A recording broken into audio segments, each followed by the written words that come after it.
আমার স্ত্রী একজন ডিমেনশিয়া রোগী, সে কিছু স্মরণ করে না, কিছু বুঝতে পারে না, জানে না।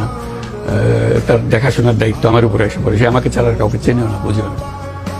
তাকে খাওয়ানোর থেকে শুরু করে তাকে বিছানায় দেওয়া, তাকে টয়লেটে নিয়ে যাওয়া, সবকিছু দায়িত্ব আমার। এখন আমি চলে গেলে তার অবস্থাটা কি হবে? আমি না হয় এক সপ্তাহের জন্য চলে গেলাম, সেটা একরকম জিনিস। আমি যদি 1 মাসের জন্য চলে যাই, তার কি অবস্থা হবে? সেটা কাউকে চিনতেছে না। সেই জাহাঙ্গীরনগর বিশ্ববিদ্যালয়ের পদার্থবিজ্ঞানের চেয়ারম্যান ছিল, ডিপার্টমেন্টের প্রফেসর ছিল বহুদিন ধরে, এখন ডিমেনশিয়া রোগে, অসহায় মানুষ, এটা শিশুর মতো মানুষ। কাজে এই হলো আমাদের পরিস্থিতি। এটা পারিবারিকভাবে, এটা আমার মেয়ে সকালবেলা জেগে উঠলে আমার বাবাকে কি নিয়ে গেল নাকি, একটা নাইটমেয়ারের মতো অবস্থা।